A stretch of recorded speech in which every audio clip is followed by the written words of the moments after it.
Now for the Chiefs, leading off and playing center field is Mark Thompson. Greg Playa will be at shortstop, batting second. Dave Bergman in left field, hitting third. Mickey Klutz at third base, batting cleanup.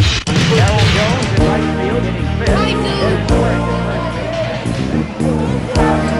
Did you put that paper down? Thank you.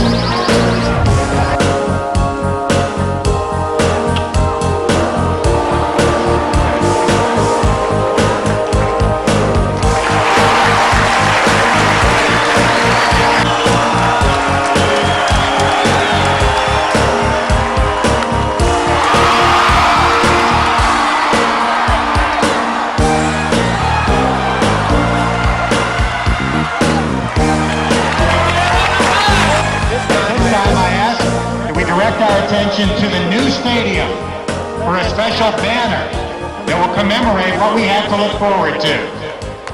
Opening day, 1997, 213 days away.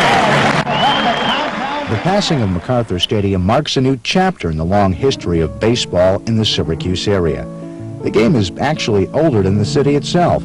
Newspaper accounts of the day noted that young people were playing a game called bases, a predecessor of baseball in what would be Clinton Square back in 1819.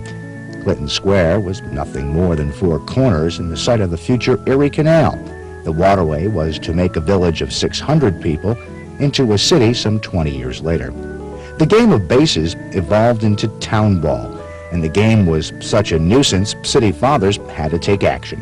In Syracuse, what I found back in the 1830s, there's not much mention of games being played in Syracuse, but what I did find in the old Syracuse newspapers was a little spot saying that the city fathers had an ordinance against playing ball, not baseball, but ball, in the Clinton downtown Syracuse area. By 1856, the Syracuse Standard reported, "Ball playing is all the fashion now.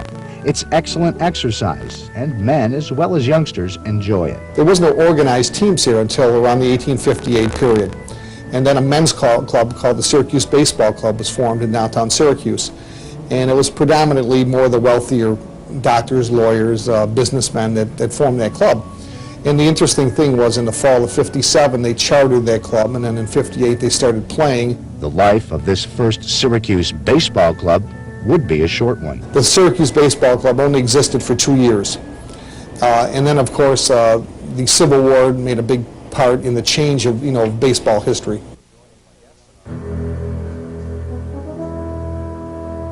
With the surrender at Appomattox, the guns of the Civil War were finally silenced. But the boom of baseball could be heard throughout the North and South. After the Civil War, all of a sudden, the prominent team that came to light in Syracuse was a team called the Central Cities team. The Central City Club hit their zenith in the late 1860s when they became the first club to go out on tour. The youth of Syracuse looked up to this great early ball club. One of these admirers wanted to make his own mark in baseball history. Enter John J. Dunn to the Syracuse baseball scene. John Dunn took his neighborhood people, his neighborhood friends, and actually tried to put a baseball club together back in the, the 1867 period. And he called that team, his assemblance of people, the Stars. Within 3 years, the amateur Stars were ready to go to the next level, which would be professional baseball. It was the first actual baseball club, we'll put it this way, incorporated in Syracuse in 1876. The Stars had 46 wins, 13 losses. Those victories included wins over the St. Louis Browns and the Chicago White Stockings. What propelled the Stars to national prominence? Fans back in 1876 would call it the curved pitch. Today, we call it the breaking ball. On the mound throwing the curve was a Syracuse native, a local talent, who was taught the curveball pitch by Mike Dorgan, a Syracuse star who went on to play for the New York Metropolitans. He took the predominant pitcher in Syracuse, which was a man named Henry McCormick, later became a National League star and was known more as Harry McCormick, but Syracuse, everybody referred to him as Henry. And they took Henry in the winter of 1875 and they had a flat on Lower James Street, and they worked on the first curved pitch, or curved ball as we know it today. McCormick's arm was unbelievable. In 1876, he racked up 33 wins. In 1877, 59 wins. And in 1878, 48 wins. The early Stars fielded their team at Driving Park. This plot of land on the east side between Concord Place and Harvard Place was used primarily to race horses, but the grounds accommodated a baseball field. Finally, someone thought of a way to profit from the sport. The Syracuse Trolley Company made a deal with the Stars management. And what they said is if they got a plot of land, that the trolley company would run a line to that land and actually pay for the installation of a outfield fence, stands, and a grandstand where visitors could come to the games. And of course, the trolley company benefited by the charge of the toll from the inner city to go out to those parks. The first one of prominence was called Lakeside Park.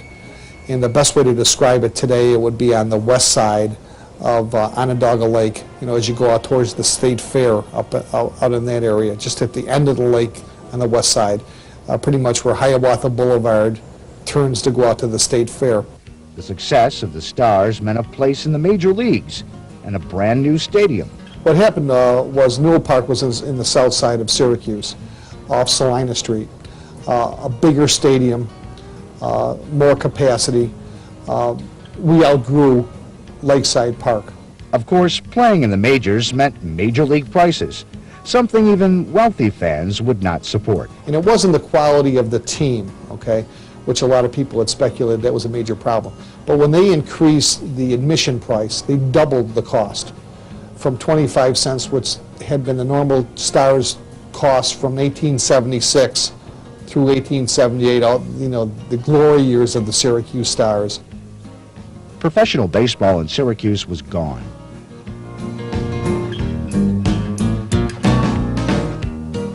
In 1885, the New York State League opened and the Syracuse Stars were returned to play in a brand new stadium called Star Park. If you want to picture it today, where Central High School is, as we're going south out of the city, just past Central High School, there's a Burger King and a train overpass just past it on the right-hand side, where I think Superior Electric is in there today, was the original Star Park, which was a fully wooden stadium, grandstand, wooden stadium built especially for baseball. This period was an era of firsts for the Syracuse team. No time in Syracuse history did Syracuse field any black players. And you didn't find many in its opponents either. But as the 1880s progressed, Syracuse had two black players on their team. Robert Higgins would be one, and Moses Fleetwood Walker, which his name always rings a bell with the story, and he's credited with being the first black professional baseball player. And he played on the Syracuse team in 88 and 89. And after his years of playing, there would not be another black player in the International League until Jackie Robinson in 1946. Another stop, another start. In 1894, the Stars played in the Eastern Association and won their first league championship by 1897. In 1907, the Stars took up residence in Halleck Park. The stadium went by many names. It was called by some First Ward Park or Star Park 3. It was located north of Hiawatha Boulevard, opposite the regional market. The Stars had a lot of success in that park. That's the park that most people relate to the great year that Grover Cleveland Alexander enjoyed here in 1910. During that year, he was hit with a pitch ball and had double vision. And his team did not let anyone know during the winter they had this, and they sold his contract, and it eventually ended up being sold to Sandy Griffin of the Syracuse Stars, who bought his contract. During the winter, Alexander's double vision went away. He came to Syracuse and won 29 games and was the star of the 1910 Syracuse Stars team. In 1921, Branch Rickey was buying minor league clubs to put together his famous farm system, which developed many major league championship teams for the Cardinals in the late 20s and early 30s. And Syracuse was part of that group, one of the early ones. So the agreement was, his understanding was, if he would buy half of Syracuse, that any players that the Stars groomed and became stars, that he would have the first option of buying them. I remember the ownership had the option of selling to the major leagues. So this would give him a great edge in signing players that way came through. Now the first one that everybody was going to recognize is a man named Jim Bottomley. And Jim, again, is another member of Cooperstown's Baseball Hall of Fame. He played here, had a phenomenal year, but as the season unwinded, the split ownership was undecided. The Cardinals wanted him on his team. The other owner wanted to sell him to the highest bidder. Well, Branch Rickey personally flew in here to Syracuse to a closed-door meeting, and when the meeting ended, Jim Bottomley was a St. Louis Cardinal. That was the end of that meeting. Now, the crux of the meeting was, and nobody knew it for another few months, is that Mr. Rickey agreed to buy the remaining 50% in the Syracuse Stars the following winter, and he would own the Stars as the St. Louis Cardinals from that point on. And the Cardinal years would be from the half of 21 through the end of 1928.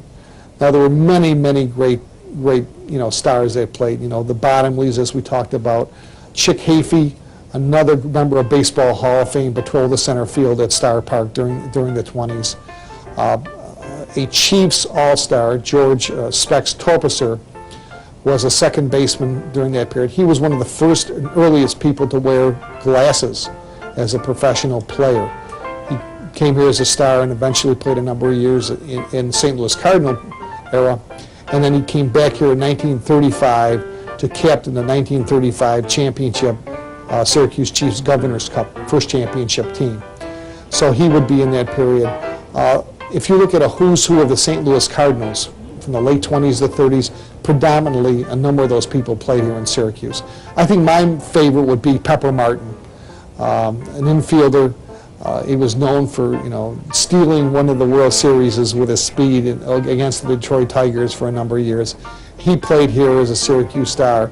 Wild Bill Hallahan, another great St. Louis Cardinal name. And he got his name from his pitching. I mean, sometimes he didn't even know where the plate was. He was high, he was low, he would throw balls in the dirt, and that's where he got his nickname, Wild Bill Hallahan. And Bill was a resident, again, of nearby Binghamton, New York. So we saw Bill many times through the years. Frank Shaughnessy was the manager of the Syracuse Stars through some of those wondrous years. And Frank Shaughnessy continued and became the president of the International League for over 20 years. So his tie-in was again with Syracuse. And finally, the last manager we had during the Cardinal period was Bert Schotten. And Bert Schotten later became the manager, again with Branch Rickey, over with the Brooklyn Dodgers. So there wasn't a lot of championship teams during that period, but a lot of great individual players played at the Star Park on West Genesee Street.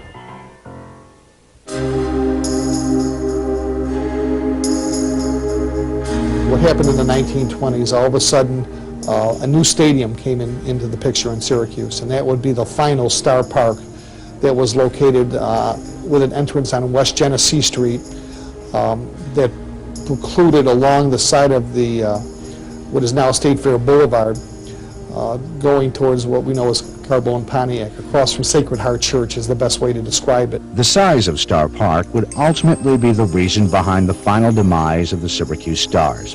The management of the Syracuse Stars, and at this time it was Warren Giles, another predominant name in baseball history, who went on to become the president of the National League for many years.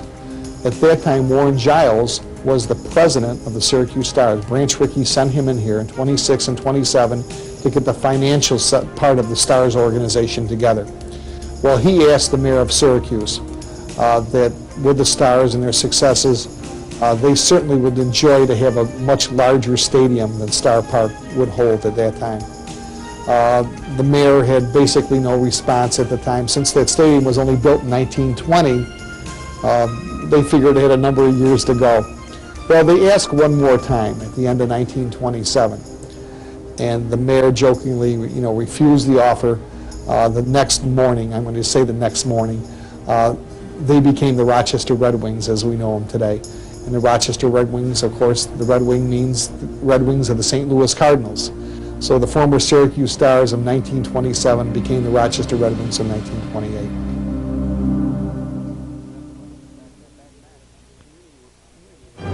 In 1934, Syracuse Mayor Roland Marvin decided it was time to bring baseball back to Syracuse. A special commission decided upon Lemoyne Park as a stadium site. A New Jersey ball club owner, Jack Corbett, liked the idea, and within 90 days after that agreement, the gates of Municipal Stadium were open to the public. The initial attendance for that game, paid attendance, was around 4,200 people.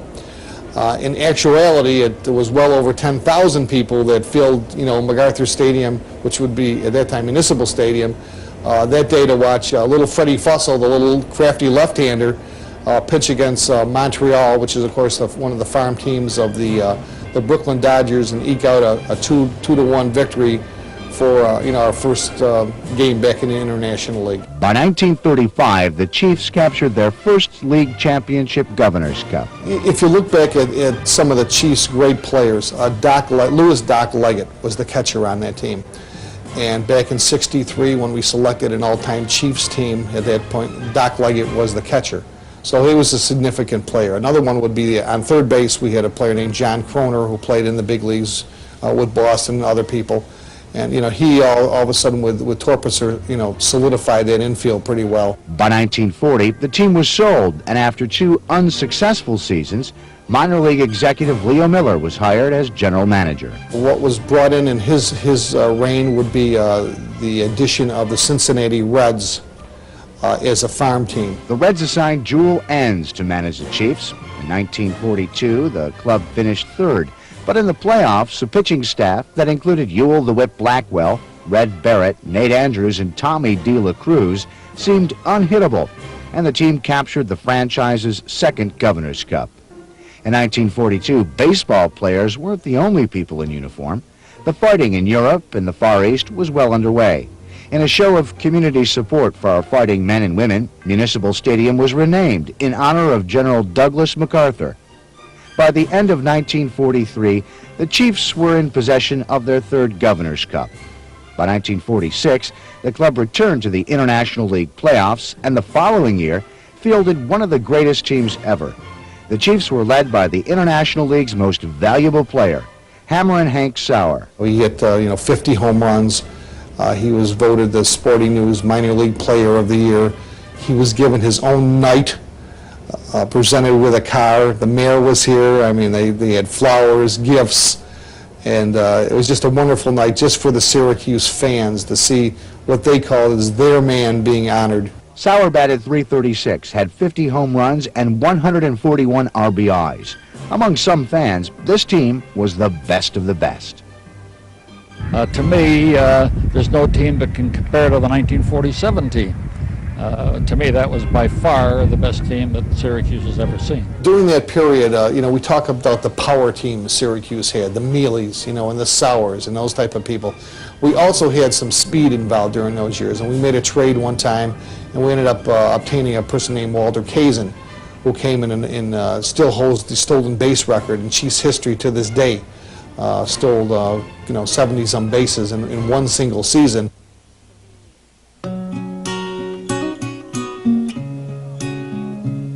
The mid-1940s also marked a turning point in the game. African Americans who were excluded from professional baseball were about to take the field, and MacArthur Stadium was no exception. In the movie The Jackie Robinson Story, it shows him playing in Syracuse and the hostile crowds that were in Syracuse, New York.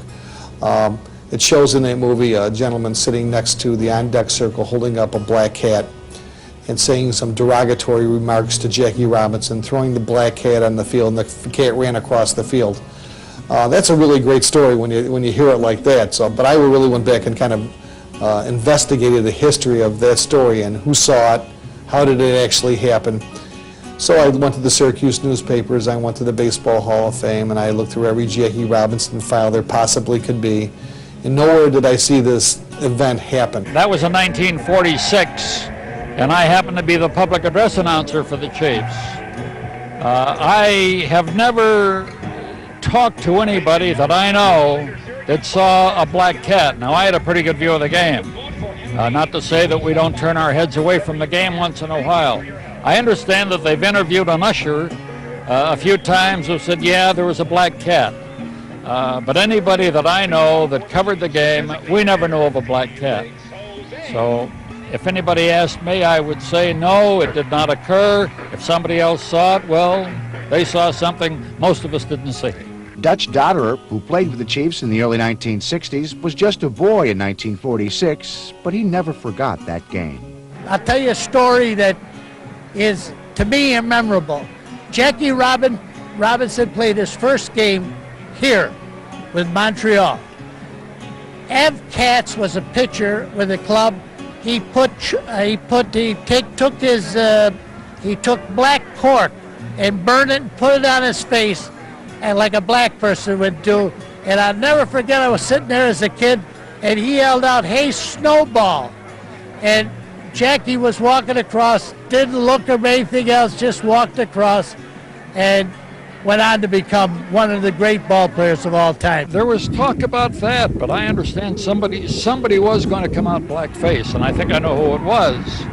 But the way I get the story, and I never saw that he was convinced prior to making such an appearance not to do it. My gut feeling on it, two things could have happened. Maybe somebody did hold a black cat up in the stands. Jackie happened to turn around, see it, and of course that would be lasting in his memory that this thing happened. Or it didn't happen at all, one or the other. Or it happened somewhere else. So I can't find anybody that can tell me that they were here or they saw this event actually happen in Syracuse. Jackie Robinson's appearance in Syracuse on April 22, 1946 marked the first time an African-American played in the International League since Moses Fleetwood Walker and Bob Higgins played in Syracuse back in 1889.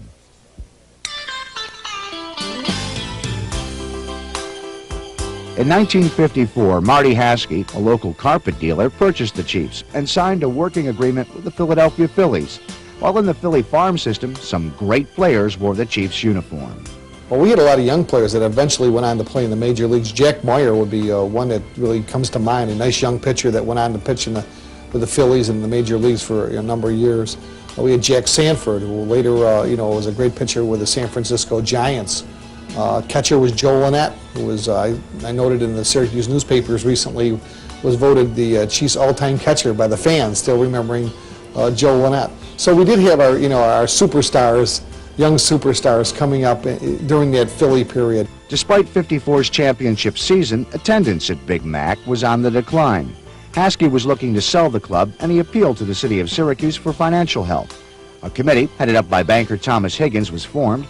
An event at the War Memorial was scheduled to raise the $50,000 needed to save the Chiefs. We raised the 50.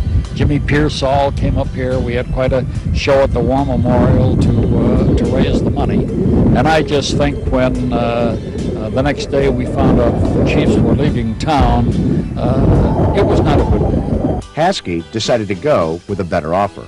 The Syracuse fans were the big losers. Not the Tom Higginses who had to give the money back, but the Syracuse baseball fan who had enjoyed baseball from the professional ranks of 1876 all the way up. They were the one who felt that was hurt the most, and they're the ones that still feel today that this was the blackest day in Syracuse baseball history. Between 1956 and 1957, Phillies farm director Joe Reardon brought an Eastern League team to Syracuse. Still known as the Chiefs, the fans just didn't support this team. And on July 16, 1957, the league moved the club to Allentown, Pennsylvania. Baseball was gone.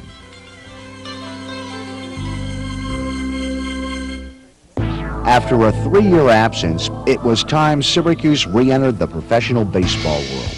But this time, it would be different. No more starts and stops. I think a decision was made, and the bottom line was, if baseball is to come back to Syracuse, let the fans bring it back. In February of 1961, the Community Baseball Club of Central New York purchased the Montreal Royals franchise from the Los Angeles Dodgers. Professional baseball was back. And what we had on that team that came back here in '61 was a lot of what we call them today veteran players, players that had played in the major leagues, that were on the downside of their career. But they were still known players, the Willie Mirandas and the Frank Verdis, who had been very popular players here before. Frank Legia, big New York Yankee, former bonus baby, came over. Joe Altobelli, who's very famous in New York State baseball lore, played first base for the Chiefs. Rip Rapolsky, I mean, you can go on and on. Woody Smith. In 1963, the Chiefs were a farm team for the Detroit Tigers. By '64, the Chiefs were fielding a phenomenal ball club. Mac Jones slammed 39 home runs with 102 RBIs. Jim Northrup had 19 home runs and 92 RBIs. Willie Horton clubbed 28 home runs with 98 RBIs. Greatest outfield in Chiefs history, by far. As a youth, I used to sit up sometimes in the trees in center field and look down and just watch Mac Jones, the way he moved, the way he ran. By 1966, the Tigers and New York Yankees decided to switch AAA cities. The Tigers franchise moved to Toledo, and Syracuse was now part of the famed Yankee organization. In July of 1968, former Syracuse Chiefs player Frank Verdi returned to Big Mac as manager.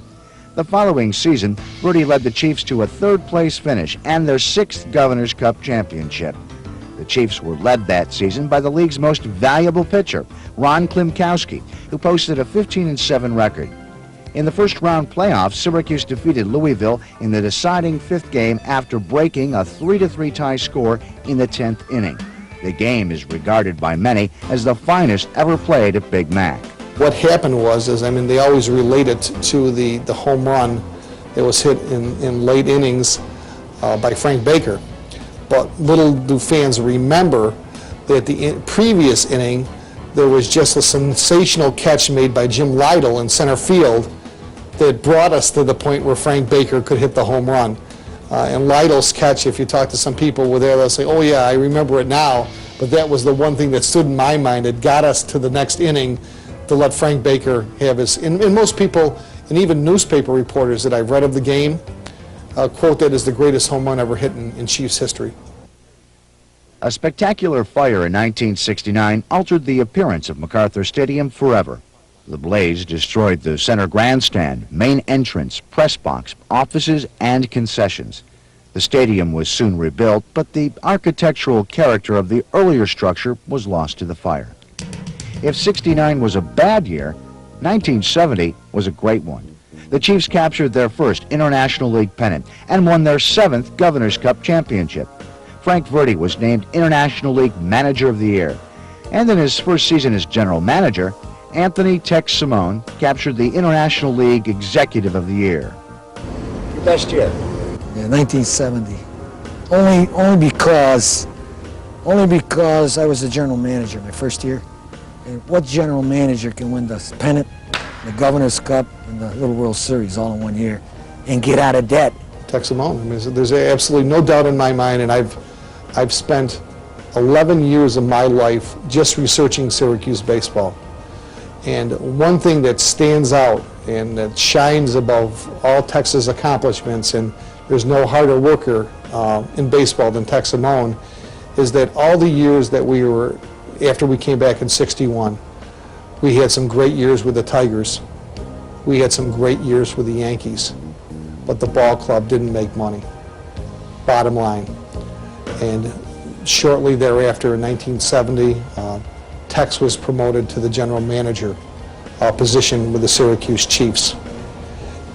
And with his uniqueness for promotions and especially community activity, getting the community organizations involved in Syracuse, we have not lost $1 since 1970 as a ball club. By 1973, Frank Verdi was out, and former Chiefs infielder Bobby Cox was in.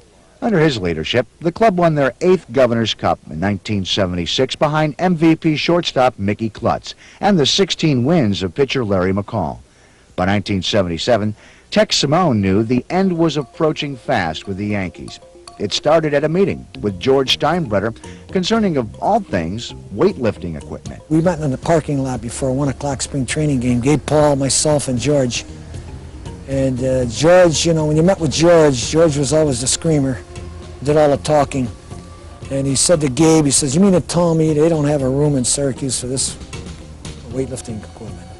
And I says, "Listen," he said, "I'm going to do the best I can to get the city to build a room, but if they don't, we're going to rent a trailer and put it in there, and the players can walk from the clubhouse to the trailer." "That'll never do," and he went on and off in a rage, and boom, boom. And at the end of his rage, he said, pointed to Gabe on his chest, and he says, "I told you we should have went to Columbus." George Steinbrenner was from the Columbus, Ohio area. His family was from that area. And he was planning on building a new stadium in Columbus. And he was going to move his franchise, which was the Syracuse Chiefs franchise, down to Columbus when that stadium was finished. Now, we didn't read a lot about that as a fan in the paper. But when it happened, all of a sudden, I sat back and I went through all the papers and I read them, and I'm thinking, gee, there's got to be more to the story. So what we do, we change franchises, and the Yankee franchise moves to Tacoma for a year. Where they end up the next spring? In Columbus, Ohio, as the Columbus Clippers. So the bottom line is, maybe we were smarter than they were. We ended up dumping the Yankees before they ended up dumping us. For Syracuse fans, the switch was devastating. The Yankee period brought some great ball players to Big Mac, like Rick Blatt, Rob Gardner, Thurman Munson, Ron Guidry, Bob Polinsky, Dave Bergman, and Ron Bloomberg, just to name a few. Some fans thought the level of play would diminish because Toronto was an expansion club. By 1979, minds would change as Greg Boomer Wells, Doug Alt, and Steve Grilli led the Chiefs to finish the season in second place. In the 1980s, Toronto had some very exciting talent pass through MacArthur Stadium. Mitch Webster, Jimmy Key, Kelly Gruber, Gino Petralli, and shortstop Tony Fernandez. By 1985, Doug Alt was managing the Chiefs. With the talents of Willie Aikens, Rick Leach, Dave Stegman, and pitcher Tom Henke, the team landed in first place. By 1989, the Chiefs were on top of the International League again. It was outfielder Glenn Allen Hill's dramatic home run off the scoreboard on August 24th that clinched the pennant. Great baseball continued into the 1990s with the talents of Stu Pedersen, Cecil Fielder, Fred McGriff, Carlos Delgado, Sean Green, and Alex Gonzalez. The real story of the Chiefs, though, focused on Big Mac. Tex Simone foresaw the need for a new stadium. With expansion of the International League, cities were wooing major league teams with tremendous offers. We're in trouble. With that ballpark, we're in trouble. Because years ago, it was always, if you don't have fan support, you're going to lose baseball. And I came back home, I said, if you don't have a stadium, you're going to lose baseball. There's 19 cities out there headhunting for 2 franchises. And what's going to happen to the other 17 cities that don't get it? They're liable to go after your franchise. I think that was my darkest moment, worrying about this facility and what could I do. The controversy over the building and location of a new stadium gripped the city. I don't think it's that necessary, but of course I'm not a big baseball fan. If you look at a lot of major cities and stuff like that, they have beautiful fields, and a lot of them are right in the heart of town, and I think it brings more traffic downtown. I think it'd be a good thing for the city to have that. I'd like to see a new one. Actually, I'd like to see them redo the old one, keep it there. It's been there for so long. We don't need no new baseball stadium. I don't think the county can afford it by any means when taxes are being raised so radically and they're laying people off. Getting any money out of New York State to build a new stadium is not going to be easy. And neither is getting our county legislature to come up with the $5 million or whatever it is to build a new one. And one night, Mike Bragman came to a game. And he sat in the box, and we were just talking about, about the stadium and what I had done to the MDA, made a presentation, this and that. And he said to me, he said, Tex, he said, you become part of my program, I guarantee you'll get a stadium. My gosh, it's the first time I ever heard anybody say, I guarantee you'll get a stadium. The rest is history.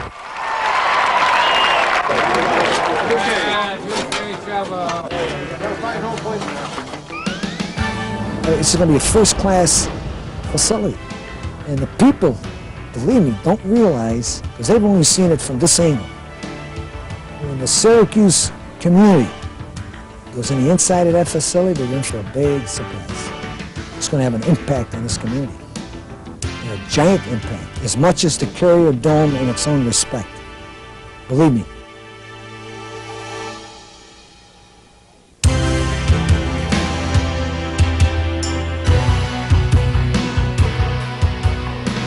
This is the best scene. We get to see everybody important.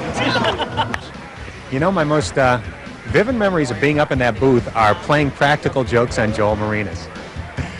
I tell you, it was a tremendous source of fodder working with him for several years. And I'll share one briefly. There was a night where they had celebrity vendors selling hot dogs, peanuts, Cokes, etc.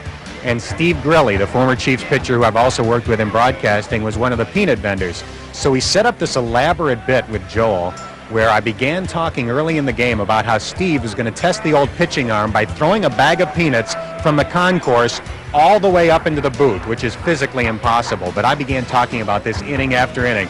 And by about the 6th inning, when Joel was doing the play-by-play, Steve snuck up to the roof where you can reach around to the broadcasting window, fired a bag of peanuts in there and hit Joel right in the head, and he began screaming, "Oh my God, he did it! He threw one from the concourse and hit me in the head, ladies and gentlemen!" And we waited about a week before we told him how we pulled it off. Probably the 1969 team, the Miracle team. I happened to call the home run that turned us around and got us ahead and, clinched the Louisville series. We went on to Columbus, won that series 4-1. On the way out of town, we're on the bus headed to the airport. We passed a theater marquee. And remember, this is 1969. And there on the marquee, the name of the movie that was playing at that theater, Goodbye Columbus. Love it. I'm getting chills. We're looking across the way there and we see that new stadium going up, AstroTurf. It's not going to be the same. Well, it's I'm sure that 20 or 25 years from now, people won't really have too much of a memory of this one. It was interesting to see 4 or 5 guys who saw opening game here in 1934 be here again today. A lot of great memories here, but hey, time marches on. I was here in 34 in the first game. I was just past my 18th birthday. I was a freshman at Syracuse University. I didn't have a car or driver's license. I don't know how I got here, but I was here and I thoroughly enjoyed it. I just have a lot of general recollections of thousands of people and crowding in here, and a lot of the fences weren't all up, and it was just an upbeat day like this. We haven't had time to be sad yet. When you sit in that box Monday afternoon, what are you going to be thinking?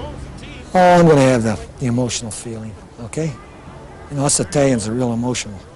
And I'm going to be emotional. It's not just going to be knock it down, like I've been saying, you know, only because of the challenges we have to face but a lot of the memories are going to come back. And especially when they start tearing it down, actually seeing it come down. Don't forget, I spent 36 years here. It's almost half my life. And you're talking 18 hours a day, not 4 hours. You know, my family grew up here. And so, in fact, if they didn't become part of it, I'd have probably got divorced, the hours I spent down here. But again, I'm going to feel it. Although I'm excited about that, and I know it's finally going to happen, and it's finally there, I'll feel like everybody else. Hey,